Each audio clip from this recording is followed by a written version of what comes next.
Thank you. Governor Kane, President Beach, Mr. Mayor, Superintendent Mitchell, Principal Holland, ladies and gentlemen, and especially you, the Glassboro High School class of 1986. Thanks for the greeting, but I know why you're so enthusiastic. You've probably heard about my earlier Hollywood connections and think I might be able to introduce you to Tom Cruise or Michael J. Fox.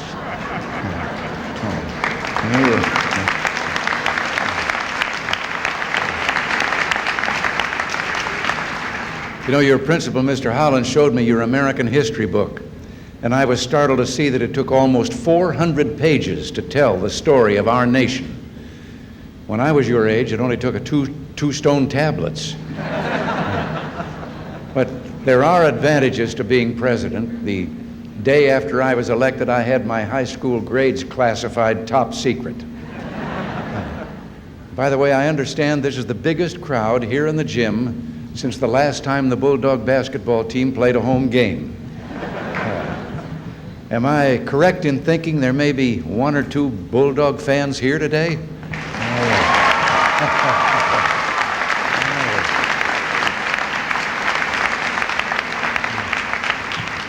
I was looking at those championship banners back there. Seriously, it is an honor to join you today for this commencement ceremony, an event that marks your coming of age and means so much to you and your families. And I know you want to join me in congratulating your principal, Roy Holland, on 11 years of outstanding service.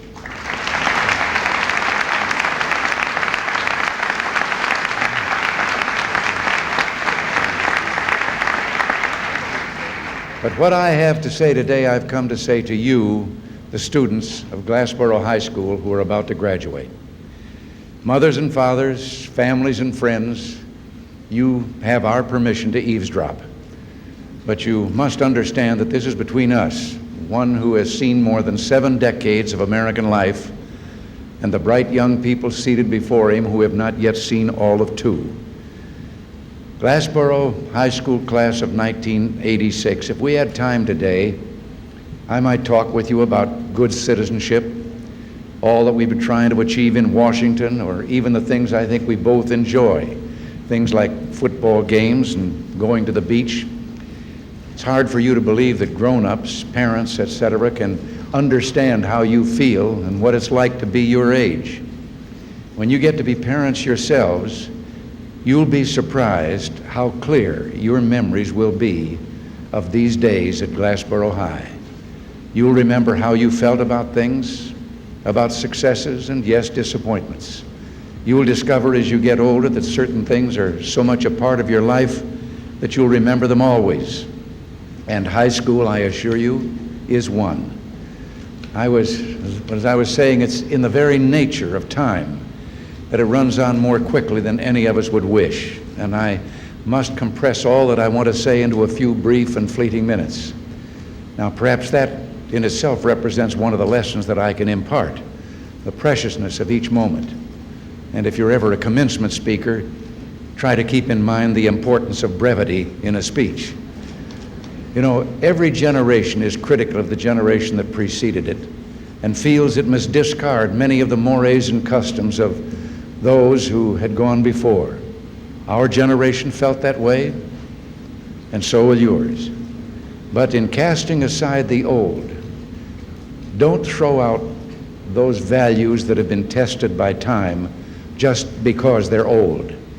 They're old because their value has been proven by many generations over the years and, yes, the centuries.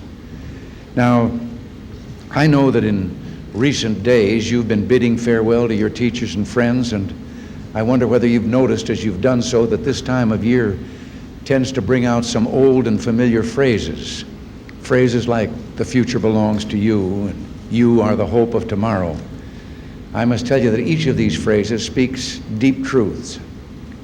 You are the future. Oh, the phrases may sometimes sound worn, perhaps because you've already heard them so many times, and they can seem inadequate to your parents and me because we want to tell you all that we have learned. We want to paint for you our own experience so vividly that you'll be able to avoid our heartaches while you double and redouble your joys. And then we find we have nothing at our disposal but words, weak and feeble instruments that cannot possibly carry the full freight of our meaning. Still, we must try. Every modicum of knowledge that can be truly and rightly transmitted from one generation to the next can prove invaluable. So it is that I want to speak to you about this nation of which you will so soon become the leaders. In particular, about those qualities of our national life that we Americans have always cherished in our own country and hope to extend to all the world: freedom and peace. Perhaps you could think of our talk on this matter as writing a high school essay, an essay on peace, one last assignment before we let you go. English teachers sometimes suggest opening essays vividly with a dramatic scene or story that helps to set the tone. Well, it so happens that you and I have just such a dramatic story at hand. For 19 years ago, the very year before most of you were born, Glassboro received a visit from the President of the United States. In June of 1967, President Johnson flew from the White House to Glassboro, just as I've done today, to hold a summit meeting with Soviet Premier Kosygin. The meeting was scheduled to last one day, but the two men talked for more than 5 hours, then held a second meeting 2 days later. If you were to research the meeting in your school library, you would find that the U.S. News wrote that among the problems they discussed were some of the world's biggest: Vietnam, the Middle East, and the proliferation of nuclear weapons. Well, today, historians have concluded that the Glassboro summit was not, in fact, one of the most momentous. No major breakthroughs were made or agreements reached. Nevertheless, the two men met. They were frank. They worked to understand each other and to make themselves understood. In this alone, I would submit, they taught us a great deal. Let us then remain mindful of that Glassboro summit of 19 years ago.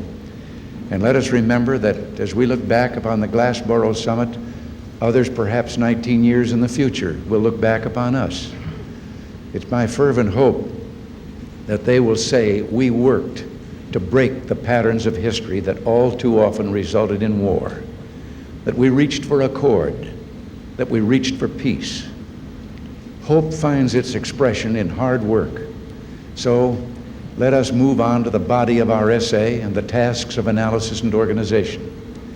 Let us begin by considering our attitude toward our country and ourselves.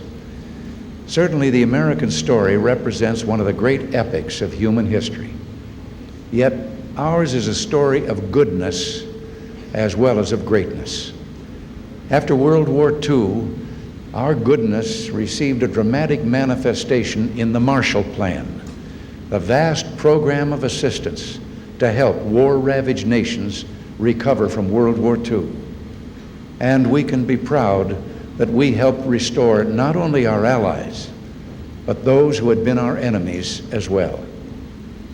Pope Pius XII said of us at that time, "The American people have a genius for splendid and unselfish action, and into the hands of America, God has placed the destinies of an afflicted humanity." And in our own times, the United States continues to bear the burdens of defending freedom around the world.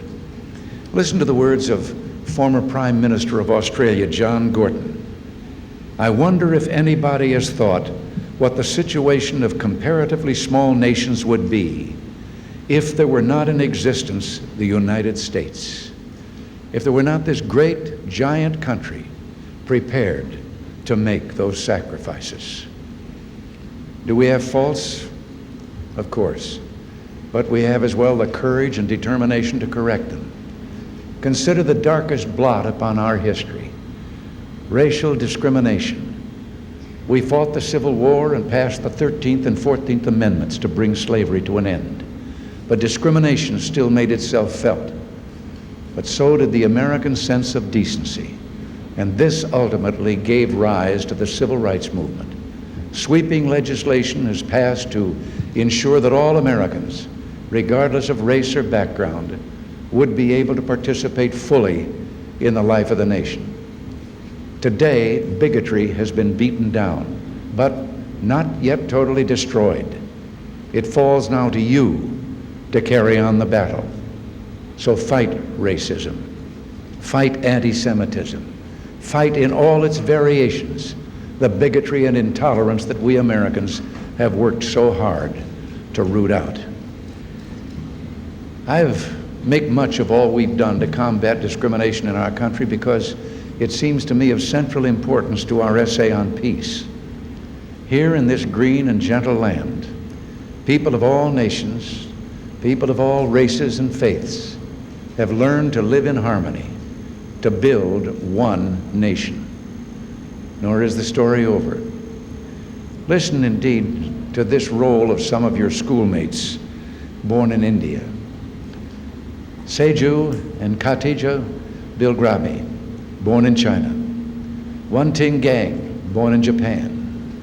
Tomoko Sasaki, and born in Laos, Bumi, Chumi, and Rasami Sengvorathong, and Sensuvo Fatsodvong. If ever in coming years you grow disillusioned with your nation, if ever you doubt that America holds a special place in all the long history of humankind, remember this moment and these names that I've just read, and then you'll understand. You'll find new strength, and then you'll know how it is that we Americans can look to all the other peoples of this planet with self-confidence and generous friendship. Call it mysticism if you will. I have always believed there was some divine plan that placed this great land between the two oceans, to be found by people from every corner of the earth. Those people who had in common that extra love of freedom and that extra ounce of courage that would enable them to pack up, leave their friends and relatives and homeland to seek their future in this blessed place. And that brings me to the international scene in our relations with the Soviet Union. It's important to begin by distinguishing between the peoples inside the Soviet Union and the government that rules them. Certainly we have no quarrel with the peoples, far from it. Yet we must remember the peoples in the Soviet Union have virtually no influence on their government. There's a little story that indicates what I mean. It seems that an American and a Soviet citizen were having a discussion about who had more freedom. And the American said, look, I can march into the White House, the Oval Office, and I can pound the desk and say to the president, Mr. President, I don't like the way you're running our country. And the Soviet citizen said, well, I can do that. And the American said, you can? He said, yes. I can walk into the Kremlin, into the General Secretary Gorbachev's office, and I can say, Mr. General Secretary, I don't like the way President Reagan's running his country. Well, you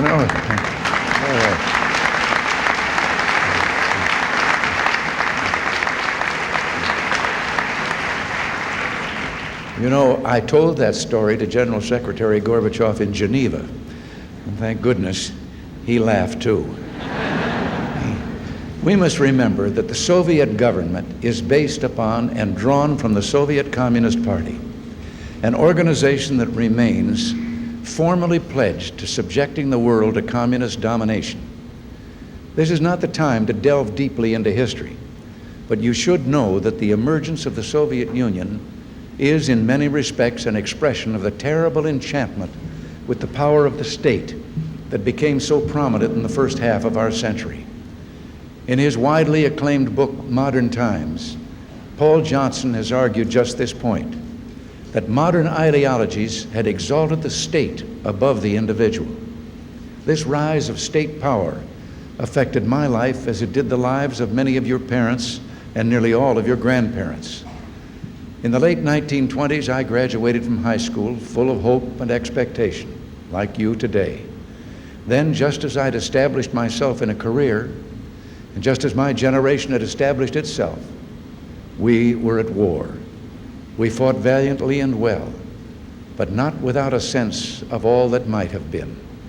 In the end, representative government defeated statism.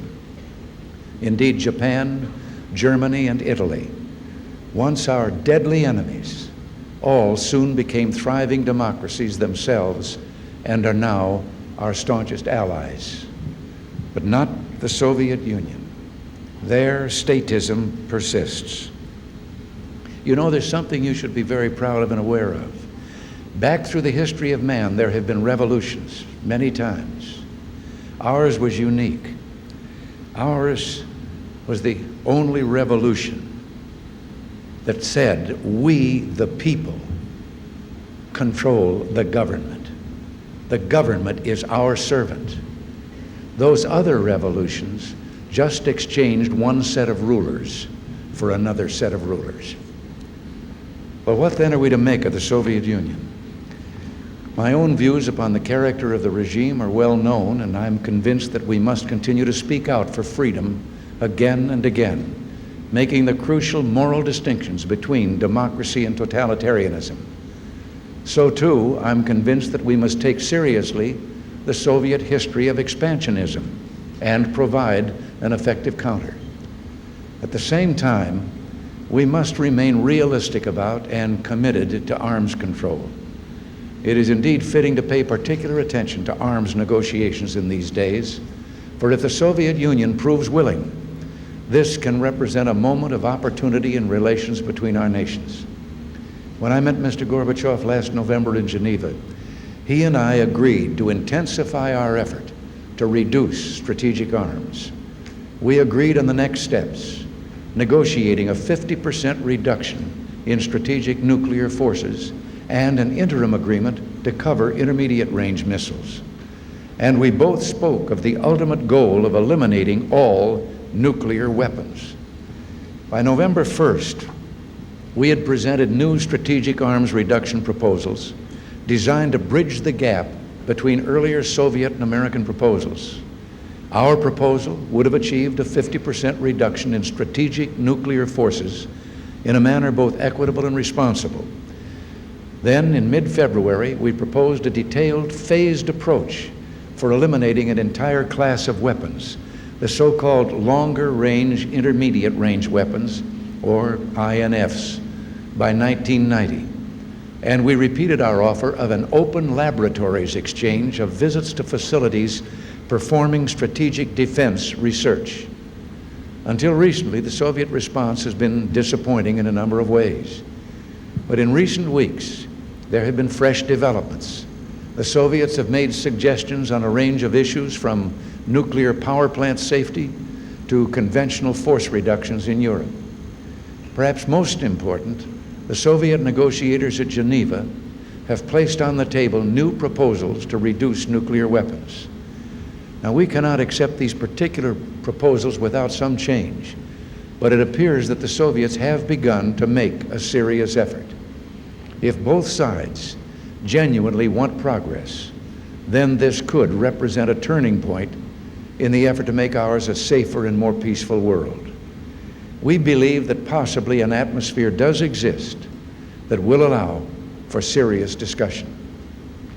I have indicated to General Secretary Gorbachev my willingness for our representatives to meet to prepare for the next summit. The location is unimportant. What matters is that such a meeting take place in mutual earnestness so that we can make progress at the next summit.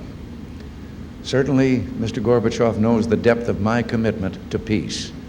Indeed, when we went to Geneva, my advisors told me that if we could achieve nothing more than an agreement to meet again, it would be, if we could do no more than that, then all our work at that summit would have been worthwhile. Well, on the first day of meetings, Mr. Gorbachev and I took a little walk together, alone. He happened to mention that there was a great deal in the Soviet Union that he wanted me to see. And I answered that I wished that he could visit the United States. Next thing you knew, we had an agreement to meet here in 1986 and in the Soviet Union in 1987. Now, that wasn't so hard, was it? In this essay on peace, then, we can assert that the time has come to move forward. Let us leave behind efforts to seek only limits to the increase of nuclear arms and seek instead actual arms reductions, the deep and verifiable reductions that Mr. Gorbachev and I have agreed to negotiate. The goal here is not complicated. I am suggesting that we agree not on how many new, bigger, and more accurate missiles can be built, but on how to reduce and ultimately eliminate all nuclear missiles. Let us leave behind, too, the defense policy of mutual assured destruction, or MAD, as it's called, and seek to put in its place a defense that truly defends. You know, let me interrupt right here and say that possibly you haven't considered much about this system, this MAD policy, as it's called, and incidentally, MAD stands for Mutual Assured Destruction, but MAD is already also a description of what the policy is. It means that if we each keep enough weapons that we can destroy each other, then maybe we'll both have enough sense not to shoot those weapons off. Well, that's not exactly the way for the world to go on with these massed, terribly destructive weapons aimed at each other, and the possibility that someday a madman somewhere may push a button and the next day the world starts to explode. Even now, we're performing research as part of our Strategic Defense Initiative that might one day enable us to put in space a shield that missiles could not penetrate, a shield that could protect us from nuclear missiles just as a roof protects a family from rain. And let us leave behind suspicion between our peoples and replace it with understanding. As a result of the cultural exchange agreement Mr. Gorbachev and I signed in Geneva, the Soviet Union has already sent to our nation, just recently, the Kirov Ballet and an exhibition of Impressionist paintings. We, in turn, will send to the Soviet Union scholars and musicians. Indeed, the Russian-born American pianist Vladimir Horowitz has already performed in Moscow. And we hope to see a large increase in the number of everyday citizens traveling between both countries. Just last week at the White House, I met with high school students your age who will visit the Soviet Union this summer. Surely it's in our interest that the peoples in the Soviet Union should know the truth about the United States. And surely it can only enrich our lives to learn more about them. As a matter of fact, I believe with all my heart that if a generation of young people throughout the world could get to know each other, they would never make war upon each other.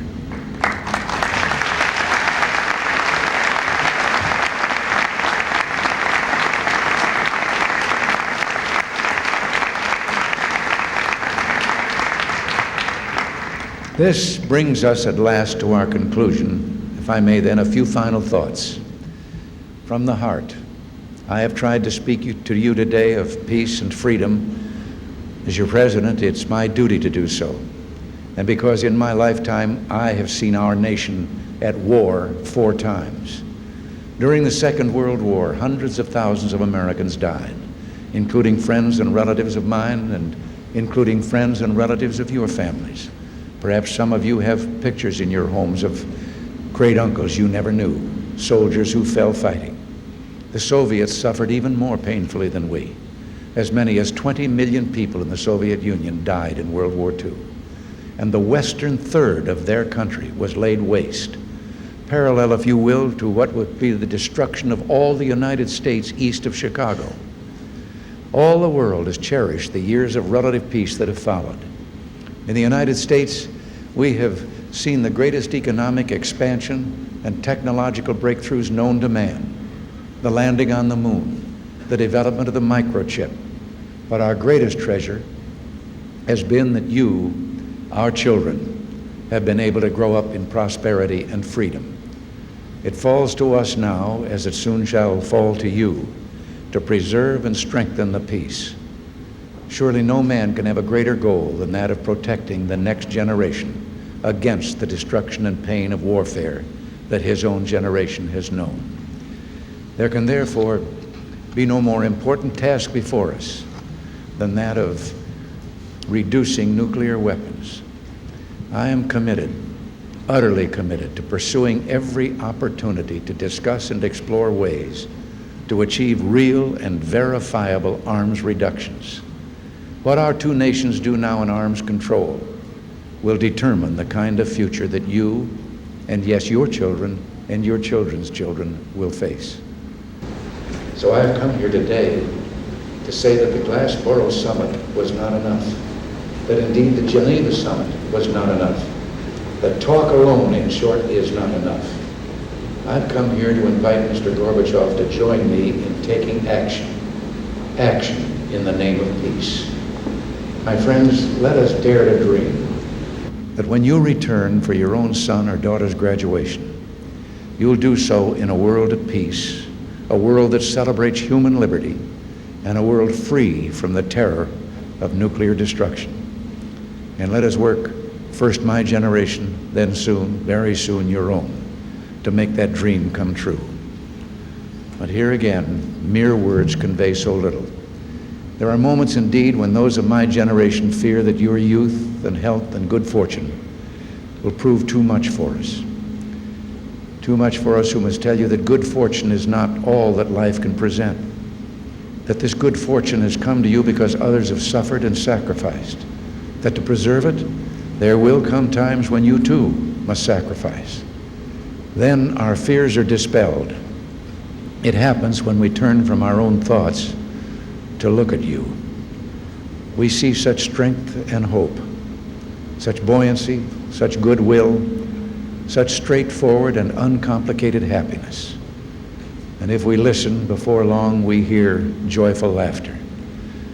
And we know then that God has already blessed you and that America has already imprinted the love of peace and freedom on your hearts.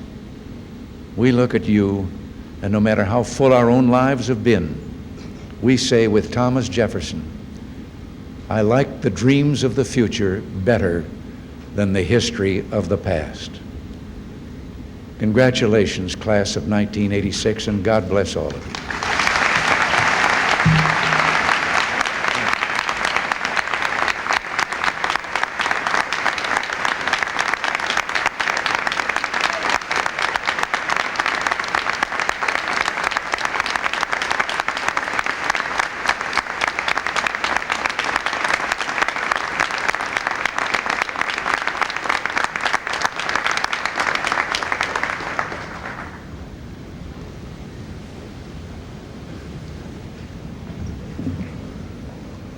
Mr. President, Governor Kane, Mr. Beach, Board of Education, parents, relatives, and friends.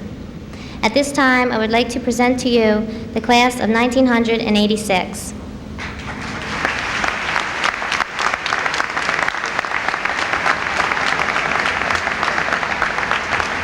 Mr. President, I invite you to assist me in the awarding of the diplomas.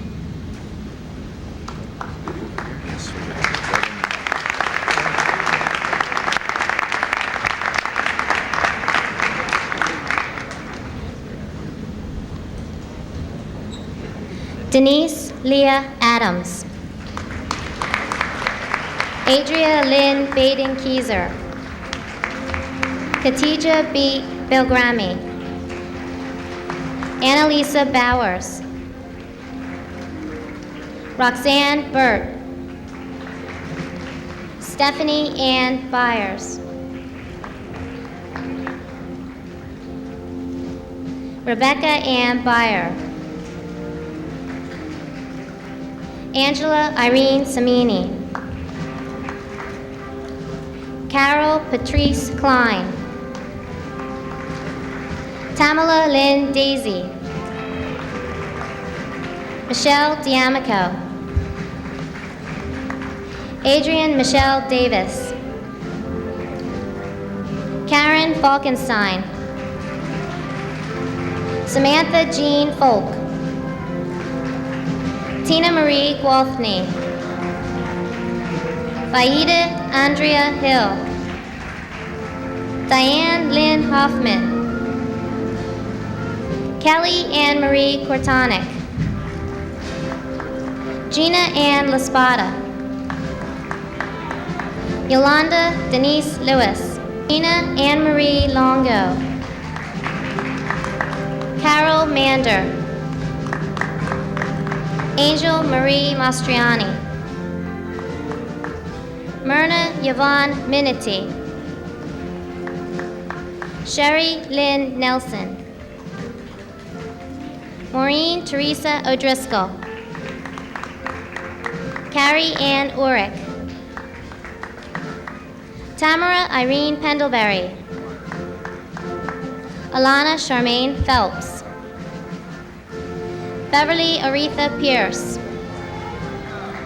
Renee Dawn Porter. Sandra Perry. Reed Allen. Irvin L. Carr. Craig Daniel Cassidy. Kelly Ann Swanson. Faustina Janelle Scipio. Elizabeth Langworthy Volts.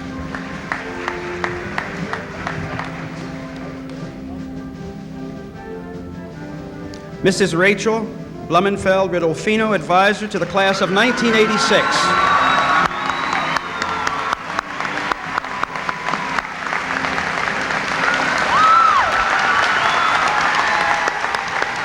Ruth Marie Lockbaum.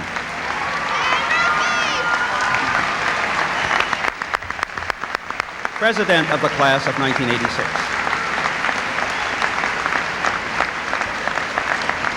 Mr. President, Governor Kane, honored guests, the class of 1986 at Glassboro High School and the entire school community and the youth of America deeply appreciate your honoring us by your attendance today.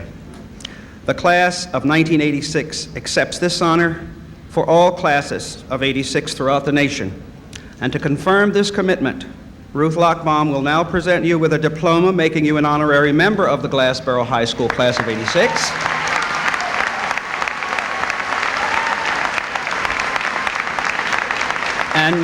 And she has gifts for you from the class expressing their appreciation. Thank you, Mr. President.